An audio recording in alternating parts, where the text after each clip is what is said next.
with two of the filmmakers behind the movie, writer, director, producer Rian Johnson, and producer Ram Bergman.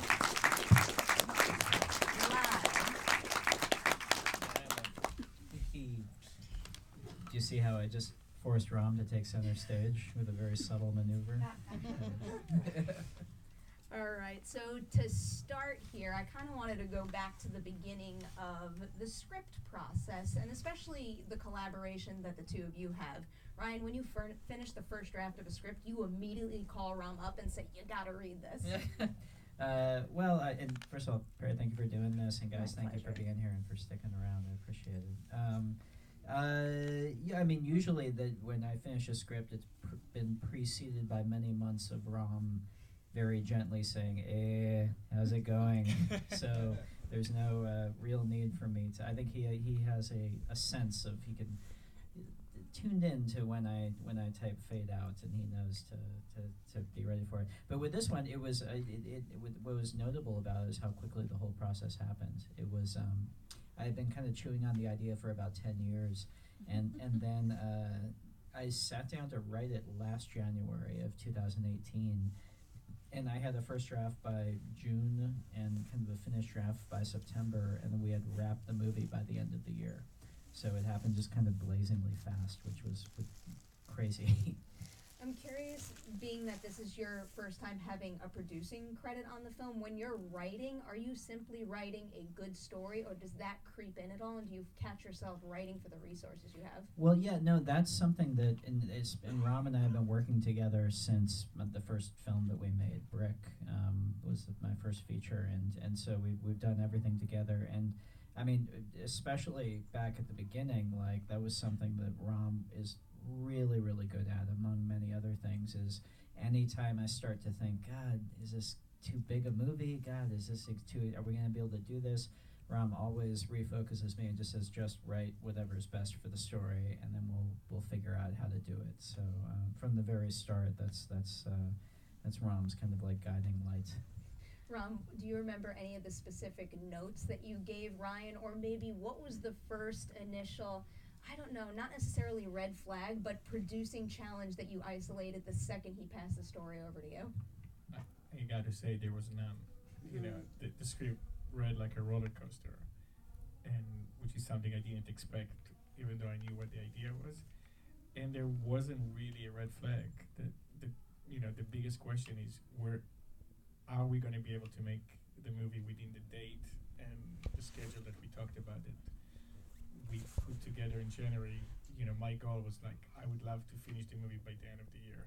I want it to be my birthday present, that we will be wrapping the movie, and we achieved it. But it wasn't really a big challenge. Speaking of birthdays, happy belated, right? Thank you. You're just celebrating. Both of us, like a day apart. Really? Oh, that's crazy. Well, happy birthday to both Thank of you. Thank you.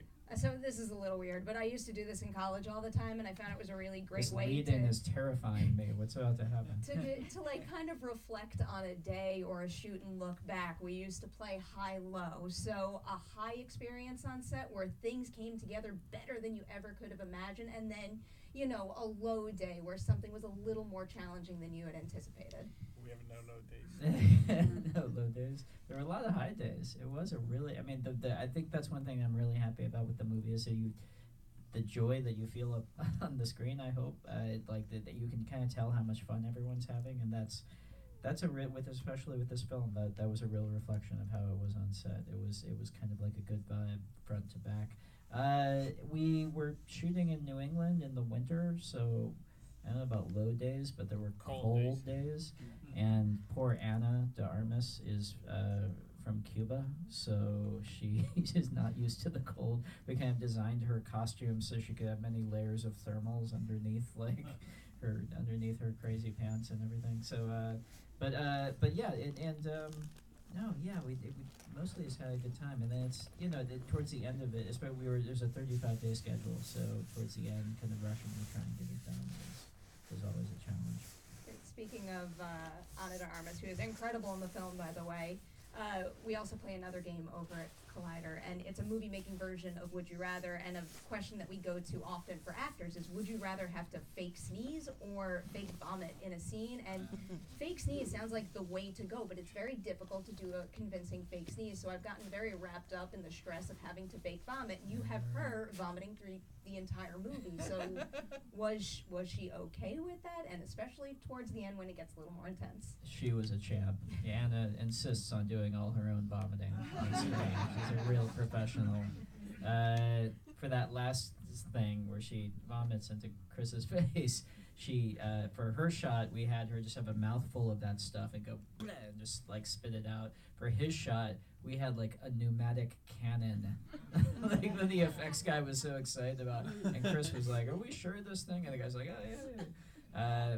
But with Anna, it was kind of like to get her to put a mouthful of that stuff. It was like I was getting a toddler to eat. Like I had to eat some of it myself. Like, Good sport about it. It was actually kind of delicious. It was kind of apple cinnamon. Yeah.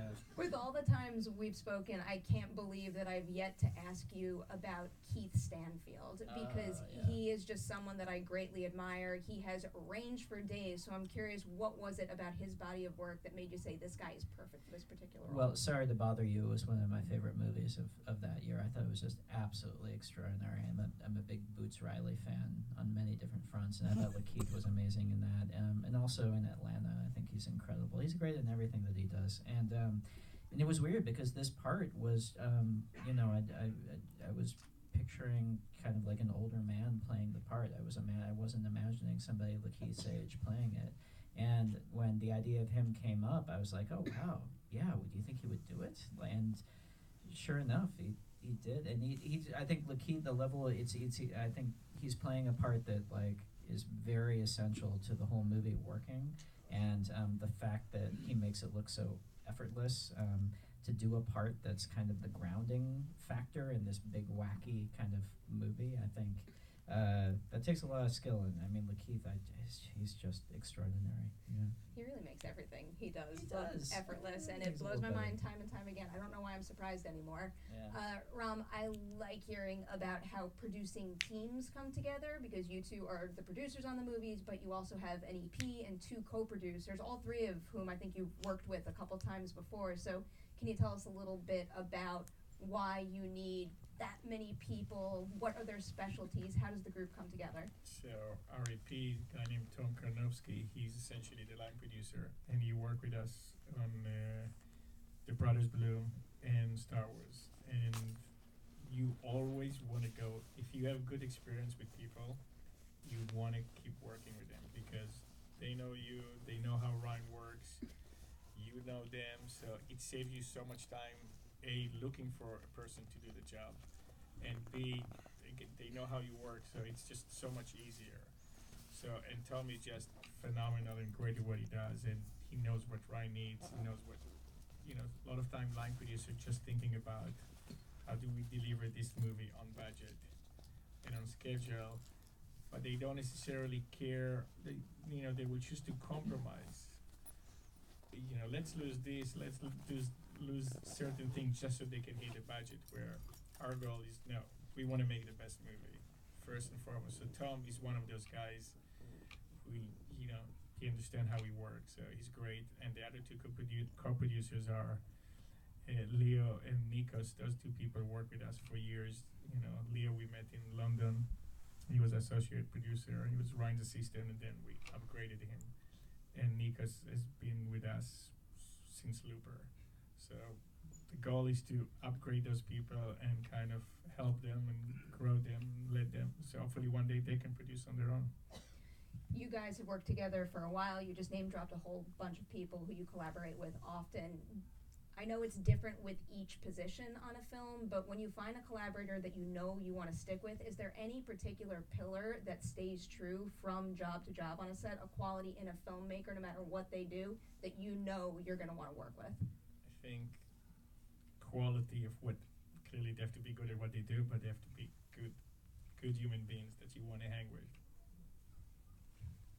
Yeah, I mean, that's kind of the through line is both with Ram and I, and then, I mean, Steve Yedlin our cinematographer, who I met when he was still a senior in high school and I was a freshman in college. We met on a student film set, and he shot every movie I've done from the first one through Star Wars through this. Or Bob Doucet, who we met on Looper. Nathan Johnson, who's the composer, and he's my cousin. We've been making movies together since we were 10 years old. I mean, I think the common thread is that we're all friends, and I grew up just kind of making movies with my friends when I was a kid. That's just what I did, and on the weekends, and wanting our sets today, just feeling like there's no reason our sets today shouldn't still feel like that. I think that's something that kind of guides us towards certain people, and you find those people and you hang on to them. What was the very first film you ever made as a kid? What was it about? Is it anything like some of the stuff we've seen from you recently? As far as genre goes. Well, I mean, they were all, anyone who made movies as a kid, you do genres. So, like, I think the very, very first thing I did was a claymation spoof of the Blues Brothers with clay cows called the Moose Brothers. So it was very similar to this. It was, but then you do like a James Bond parody, and you do like a Back to the Future riff, and you do like you're imitating different genres. But that's how you kind of as a kid. First of all, it's how you have fun because you want to try and see if you can do it at home. But then that's how you also build up those muscles, I think. And of course, this is inspired by your love of Agatha Christie and that kind of whodunit story. So having gone through this whole process, if someone out there wants to make a whodunit of their own, is there any piece of advice, a certain pillar of that kind of storytelling that you think would be good for them to have in mind from day one? Any potential pitfalls? Yeah, I mean, I think, for me, I'm such a huge Christie fan. I started reading her books when I was a kid, and it's still something that I come back to, and it's like comfort food for me. I love her books. I love the movies based on her books. I love a good whodunit. I think the most important thing I would say is, I think it's a kind of a trap when you're thinking about formulating a whodunit to start thinking in terms of the solution, in terms of a clever solution. Like, how do I out-clever Murder on the Orient Express? What's some crazy twist that with, like, the dog did it or something? You start getting yourself, like, worked into, like, knots. I think the more important thing, and the thing that Christie was always brilliant at, and the thing that it's easy to lose track of because these movies are such interesting puzzle boxes, is that they're still stories. And I think that's the number one thing, is above anything else, above the cleverness of it, above all the plotting and all of that stuff, it needs to work as a story. You need to care about the characters. You need to have somebody whose dramatic arc you're following. And really, you want it to be, I've kind of constructed this movie so that the real payoff isn't whodunit at the end. It's that final shot with her up on the balcony. Hopefully that's what gives you the real satisfaction at the end of the film. And I think the best whodunits, that's the very simple trick of them, is they work as stories, whether they're movies or novels. Just a couple of random story questions, because I think that these are some very clever additions. In particular, when Marta picks up the vials and she could feel which one was really right. How did you come up with that? Is that something that you learned, maybe, I don't know, hearing stories from other nurses or anything like that? No, that's entirely made up. No, I'm sure I offended many nurses with taking that leap of logic. Although, you could, I don't know, although on an intuitive level it makes sense so that you buy it in the moment. That was actually something that I originally just had it that she spilled the vials down and picked them up and got them mixed up, and then realized she had gotten them mixed up. The idea that she had done it subconsciously because she recognized the right one and was a good nurse, that was actually something, a screenwriting, everyone has their friends they show their first drafts to, and mine, Dan and Stacey Sheridan, are a screenwriting duo who, they're a husband and wife screenwriting team who I've known for years. And when I showed it to them, that was one of their notes, as they pitched that idea to me, is what if she actually switched them up subconsciously on purpose, and then you get the moment of it's because she was really a good nurse. And I owe them many hugs, because I love that moment where Blanc gets to say, because you were a good nurse. That always really feels good to me. That's such a nice little plot point that adds to Yeah. character too. I love that detail. Yeah. Before we have to wind down here, I wanted to talk a little bit about your production company and mainly just like, what is the mission statement? What do you want to use this outfit for to bring to the industry something that we might not be getting elsewhere? The mission statement is very simple. We want to make cool shit with cool people that are good human beings and that have a point of view that, you know, we like, and yeah, that's it. Sounds like something that everyone's going to want to Yeah, sign up top for. that. I like that mission statement. Leave it at that. Put it on a business card. I don't know. Thank you guys so much for your time today. Thank you so Again, much. another Very congratulations appreciate on the movie. Thank you guys for